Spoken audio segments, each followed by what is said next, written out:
ఆనాడు మీకు అందరికీ తెలుసు, తెలంగాణ రాష్ట్రంలో ఉద్యమం ఉవ్వెత్తున లేచినప్పుడు తెలంగాణ యువకులు ముఖ్యంగా తాము తిరిగే బండి మీదనే కాదు, తమ గుండెలపై టీజీ అని రాసుకొని తాము కట్టెల్లో కాలిన శాశ్వతంగా పచ్చబొట్టు పొడిపించుకున్న టీజీ ప్రజలకు శాశ్వతంగా గుర్తింపు ఉండాలి అని ఆనాడు టీజీ తెలంగాణ యువకులు గుండెల మీద రాయించుకున్నారు.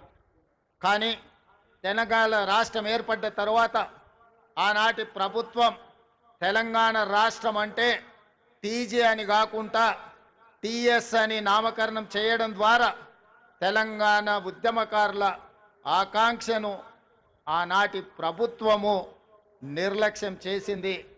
అందుకే ప్రజాప్రభుత్వం ఏర్పడిన తర్వాత ఏ ఉద్యమకారులు, ఏ అమరవీరులు తమ గుండెలపై టీజీ అని రాసుకున్నారో ఆ టీజీనే తెలంగాణ రాష్ట్ర ప్రభుత్వం ఆమోదింపజేయడం ద్వారా తెలంగాణ ప్రజల యొక్క ఆకాంక్షను శాశ్వతంగా పదిలపరిచింది.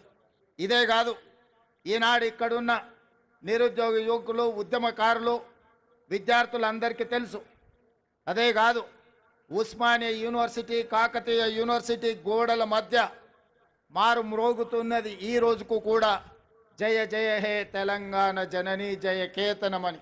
ఆనాడు తెలంగాణ ఉద్యమాన్ని ఉవ్వెత్తున లేపి ఆనాడు ఉద్యమకారులకు స్ఫూర్తినిచ్చి తెలంగాణ రాష్ట్ర సాధనలో ఎంతోమంది కవులు, కళాకారులు గొంతెత్తి పాడిన సందర్భంలో అందరికీ ఆదర్శంగా నిలబడ్డ అందశ్రీ గేయం రాష్ట్ర గీతంగా మార్చుకుంటామని ఉమ్మడి రాష్ట్రంలో సమైక్య పాలనలో మనం ఎన్నోసార్లు చెప్పుకోవడం జరిగింది.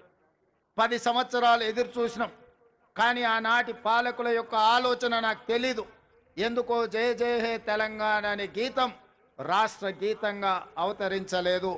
అందుకే ప్రజాప్రభుత్వం ఏర్పడిన తర్వాత అందశ్రీ గారిని సంప్రదించి వారి ఆలోచనల మేరకు గాయకులతో మాట్లాడి ఈనాడు అధికారికంగా జయ జయ హే తెలంగాణ గీతాన్ని రాష్ట్ర గీతంగా మార్చుకోవడమే కాదు, రాష్ట్ర పరిపాలనకు గుండెకాయ లాంటి సచివాలయంలో ఆ గాయకుడు, ఆ రచయిత అందశ్రీని సన్మానించుకోవడం జీవితకాలం గుర్తుండిపోయే ఒక మధుర జ్ఞాపకం.